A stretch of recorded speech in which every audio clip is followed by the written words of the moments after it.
My name is Chase Stewart. I am the Executive Director with Communities and Schools of Southwest Virginia. We are really excited about our partnership with Bristol, Virginia Public Schools Storytime.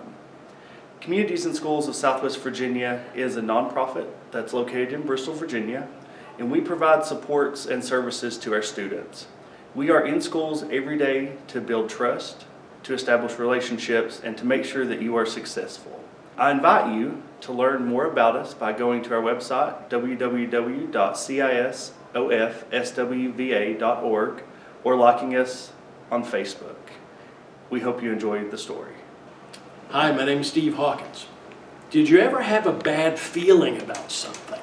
You just thought something bad was going to happen. One of my favorite books is called Watership Down.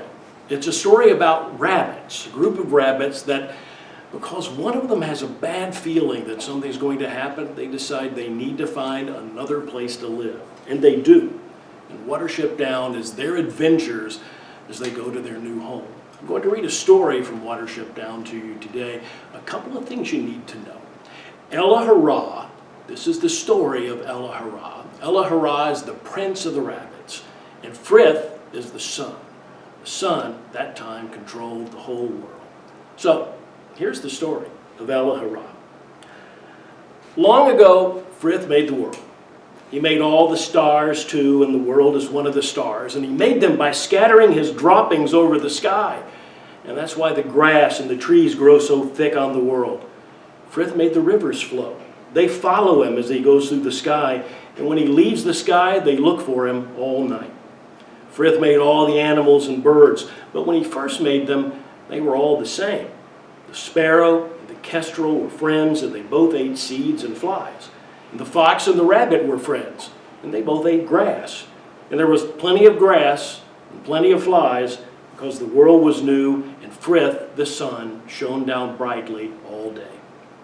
Now, Ella Hurrah was among the animals in those days, and he had many wives. He had so many wives, he didn't know how many there were. And he had so many children, he really didn't know how many there were. He couldn't count them. They ate the grass and the dandelions and the lettuces and the clover, and Ella Hurrah was the father of them all. And after a time, the grass began to grow thin. The rabbits wandered everywhere, multiplying and eating as they went. Then Frith, the sun, said to Ella Hurrah, "Prince Rabbit, if you cannot control your people, I shall find ways to control them. So mark what I say." But Ella Hurrah would not listen, and he said to Frith, "My people are the strongest in the world. They breed faster and eat more than any other people. And this shows how much they love you, Lord Frith, for of all the animals, they're the most responsive to your warmth and your brightness. You must realize, my Lord, how important they are, and not hinder them as they go about their lives." Well, Frith could have killed Ella Hurrah at once, but he had in mind to keep him in the world because he needed him to sport and jest and play tricks. So he determined to get the better of him, not by means of his own great power, but by means of a trick. He gave out that he would hold a great meeting, and that at that meeting he would give a present to every animal and bird to make each one different from the rest. And all the creatures set out to go to the meeting place. But they all arrived at different times, because Frith had set it up that way to make sure it would happen. And when the blackbird came, he gave him his beautiful song. And when the cow came, he gave her sharp horns and the strength to be afraid of no other creature. And so, in turn, came the fox and the stoat and the weasel. And to each of them Frith gave the cunning and fierceness and desire to hunt and slay and eat the children of Ella Hurrah.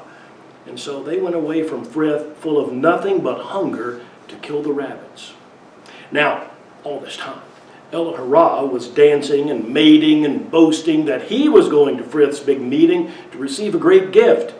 And at last he set out for the meeting place.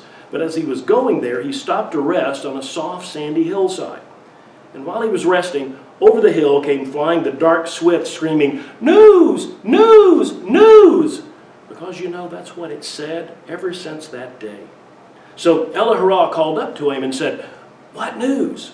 "Why," the swift said, "I would not be you, Ella Hurrah, for Frith has given the fox and the weasel cunning hearts and sharp teeth, and to the cat silent feet and eyes that can see in the dark, and they've all gone away from Frith's place to kill and devour all that belongs to Ella-Hurrah. And he dashed over the hills.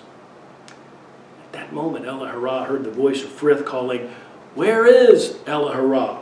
For all the others have taken their gifts and gone, and I've come to look for him." Ella-Hurrah knew then that Frith was too clever for him, and he was frightened. He thought that the fox and the weasel were coming with Frith, and he turned his face to the hill and began to dig. He dug a hole, but he only dug a little of it when Frith came over the hill alone. And when he saw Ella-Hurrah's bottom sticking out of the hole and sand flying out in showers as the digging went on, he called out, "My friend, have you seen Ella-Hurrah? For I'm looking for him to give him my gift." "No," said Ella-Hurrah without looking out. "I've not seen him. He's far away. He couldn't come." So Frith said, "Then you come out of that hole, and I'll bless you instead." "No, I cannot," said Ella-Hurrah. "I'm busy. The fox and the weasel are coming. If you want to bless me, you'll have to bless my bottom, for it's sticking out of the hole." Then Frith found himself in friendship with Ella-Hurrah, who would not give up even when he thought the fox and the weasel were coming. And he said, "Very well, I will bless your bottom as it sticks out of that hole. Bottom, be strength and warning and speed forever, and save the life of your master. Be it so." As he spoke, Ella-Hurrah's tail grew shining white and flashed like a star. His back legs grew long and powerful, and he thumped the hillside until the beetles fell off the very grass stems. He came out of that hole and tore across the hill faster than any creature in the world. And so Frith called after him, "Ella-Hurrah, your people cannot rule the earth, for I will not have it so. All the world will be your enemy, prince with 1,000 enemies, and whenever they catch you, they will kill you. But first, they have to catch you, digger, listener, runner, prince with the swift warning. Be cunning, be full of tricks, and your people shall never be destroyed." And Ella-Hurrah knew then that although he would not be mocked, Frith was his friend.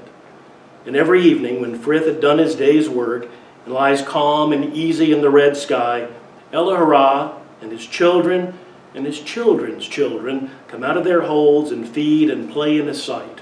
They're his friends, and he's promised them they can never be destroyed. The story of Ella-Hurrah from Watership Down. There's a video version of Watership Down now. If you have Netflix, you might check that out. There's a much older film version you might be able to find if you look on Amazon. And Watership Down can also be found in the library. Hope you enjoy.